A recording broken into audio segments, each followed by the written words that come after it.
예, 네, 의원님. 산자부 장관님께 좀 질의를 드리겠습니다. 지금 그 통계를 보니까요, 네, 이게 이제 트럼프 위원장. 이 관세 폭탄 때문에 좀 더 신경이 쓰이긴 하는데 최근 윤석열 정부 들어서서 대미 무역 의존도가 네. 좀 많이 늘었어요. 네, 상대적으로 대중국 무역 비중은 좀 낮아졌습니다. 줄고요. 네, 이게 왜 그렇게 된 거죠? 대미 투자가 많이 늘면서 예? 그렇습니다. 대미 투자가 지난 한 3, 4년 동안 굉장히 많이 늘면서 딱 부수적으로 따라가는 그 수출도 많이 늘어서 그러니까 미장 진출을 하면서 예,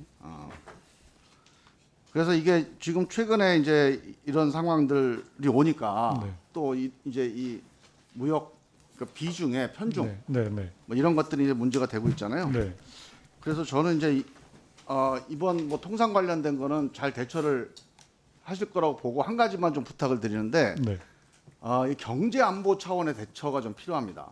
지금 이 통상 차원의 대처로는 이게 안 될 것 같아요. 여기에 이제 외교부나 국방부, 뭐 산자부, 뭐 중기부, 그다음에 기재부, 금융위까지 이걸 경제 안보 문제로 봐야 되거든요. 지금 우리 대한민국의 지금 정부에 이런 경제 안보 컨트롤 타워가 있습니까? 네. 지금 그 대통령실의 안보실에 지금 경제안보 차장 자리가 이번에 신설이 돼 있고요. 이번 네. 정부 들어서 지금 그 경제안보 차장이 3차장이 그게 임명이 되어 있습니다. 그 안보실에 그 경제안보 차장이 이거를 전체적으로 총괄을 할 수 있나요? 지금은 뭐 그 이슈마다 필요한 경우에는 본부처적으로 그 총괄을 거기서 하고 있습니다. 제가 이제 미리 좀 확인해봤더니 그 차장 가지고는 이 컨트롤 타워를 하기가 어렵다는 게 지금 정부의 주요 그 고위직에 있는 분들의 판단이에요. 네. 이거를 미국은 이 컨트롤 타워의 수장이 누군지 아세요? 경제안보 문제를 거기도 딱히 경제안보 문제로 찍어놓은 사람은 없는 걸로 알고 있고 NSC와 NEC가 그 협의를 하는 걸로 알고 거기는 트럼프가 수장입니다. 지금 미국이 대통령이 나서서 이 경제 안보 차원에서 문제를 다루고 드리블을 하고 있는데 대한민국이 신임 경제안보실 차장 정도를 중심으로 해서 이걸 끌고 가기는 어려울 거라고 보고요. 총리라고 상의해서 빨리 2달도 이거 다음 정부를 기다리기가 어려워서 그래요. 그래서 산자부 장관이 제일 급하니까 네. 경제안보 이 컨트롤 타워를 재구성하자. 네. 이거는 총리급이나 경제부총리, 산자부 장관 수준에서 의사결정과 커뮤니케이션이 이루어져야 됩니다. 여기에 외교부, 그다음에 뭐 국정원 그리고 그 뭐 금융이 다 포함해서 이 문제에 대한 종합적인 대응을 그리고 여기 보니까 이제 개별 기업이 막 협상을 하는 경우도 있더라고요. 이럴 때는 반드시 정부하고 사전에 비공식적으로라도 조율이 돼야 됩니다. 지금 현대자동차 같은 경우는 얘기가 잘 됐나요? 되고 있나요? 저희가 하고 있고 지금 그 의원님 말씀하셨던 그 경제안보 만약 그런 차원인 것 같으면 지금 대행께서 그 복귀하시자마자 지금 하고 있는 게 경제안보 TF를 하고 있습니다. 그래서 각 부처 장관을 모아서 하고 있고요. 여기다가는 그 우리 4대 기업이 지금 참여를 해서 같이 하고 그렇게 있습니다. 하시는데 네. 요거를 이번에 이제 급하게 이제 불 끄니까 뭐 비상 체계로 돌아가는데 이거를 제도화 시켜야 된다고요. 네, 알겠습니다. 이게 이제 일상적인 뉴노멀이 되는 거예요. 네.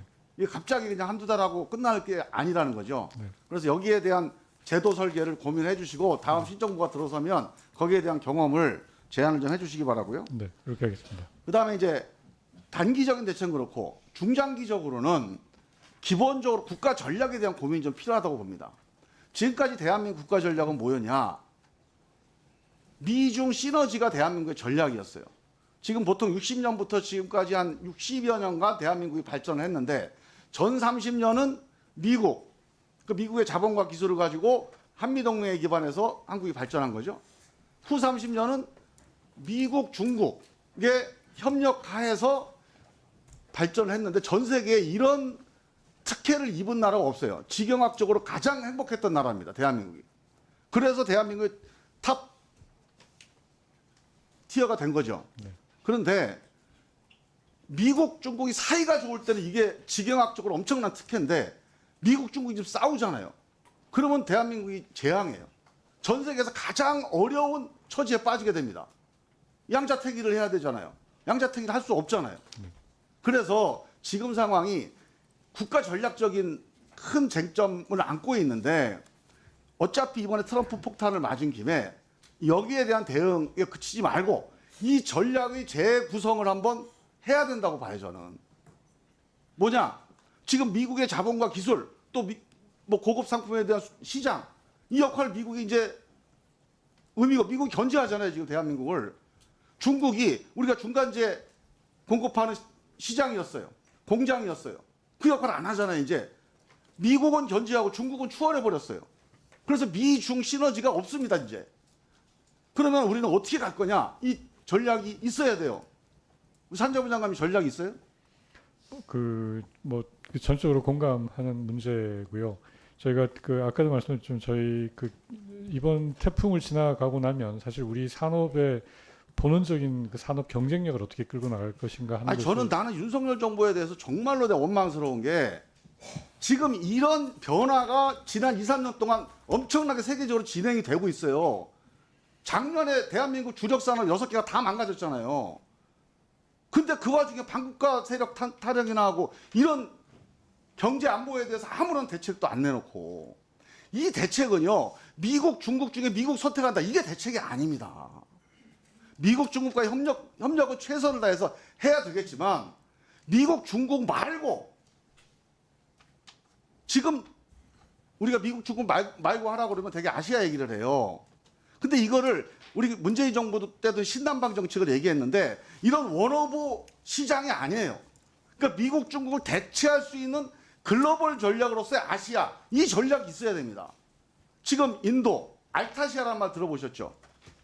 네. 인도와 인도네시아, 아세안 다 합쳐서 14개국이 중국보다 인구가 큽니다. 시장이 커요. 공장도 크고 인력도 많아요. 그럼 이 알타시아, 아시아 시장을 또 아시아 경제 공동체를 새로운 국가 전략으로 글로벌 전략으로 우리가 돌파하겠다, 개척하겠다. 이런 계획을 세우고 진행을 좀 했어야 됩니다. 지금. 자, 트럼프가 이렇게 폭탄을 터뜨렸으니까 약간 심팩스 걸렸잖아요. 자, 요 단기 대책 말고 근본적인 중장기 대책 차원에서 이 아시아 파트너십을 획기적으로 강화하는 전략을 지금 빨리 수립을 해야 됩니다. 그래서 미국, 중국이 대한민국을 추월하건 대한민국을 견제하건 상관없이 한국이 세계 시장에서 자립할 수 있는 대안을 만들지 않으면 엄청난 폭풍이, 이게 트럼프보다 훨씬 더 큰 폭풍이 올 것 같아요. 자, 이 문제에 대해서 제가 또 드릴 말씀 하는 시간이 없으니까 이 문제에 대한 산자부의 기본적인 인식을 한번 좀 서면으로 좀 정리해 주시고 제가 갖고 있는 그 나름대로 대안을 다시 또 보내드릴게요. 어떤 네, 중요한 문제 의식이시고요. 저희 그 산업 전략에 나중에 반영을 할 수 있도록 노력하겠습니다. 산업연구원에서 이 아시아 지역 진출하기 위해서 리서치센터 만들자고, 자, 민간 9명, 그다음에 저 정부 공무원 9명, 18명으로 안을 올렸대요, 윤석열 정부 때. 퇴짜만 했다는 거예요. 그리고 연구원 박사들 3명만 보내라고 했다는 거예요. 예산 없다고. 아니, 국가 미래를 준비하는 데서 지금 아시아가 우리의 대안인데, 미래 전략인데, 여기 18명 보내는 예산이 없다고 3명만 보내고. 이 산자부 장관님도 책임 있는 거 아닙니까? 산업연구원에서 진행됐다는 건데. 이런 안목이 없이 어떻게 지금 이 난국을 헤쳐나갑니까? 이거 한번 확인해 보세요. 네, 알겠습니다. 네, 우리 김종민 의원님, 네, 좋은 의견 감사하고요. 수고하셨습니다. 다음은 존경하는 오셰희 의원.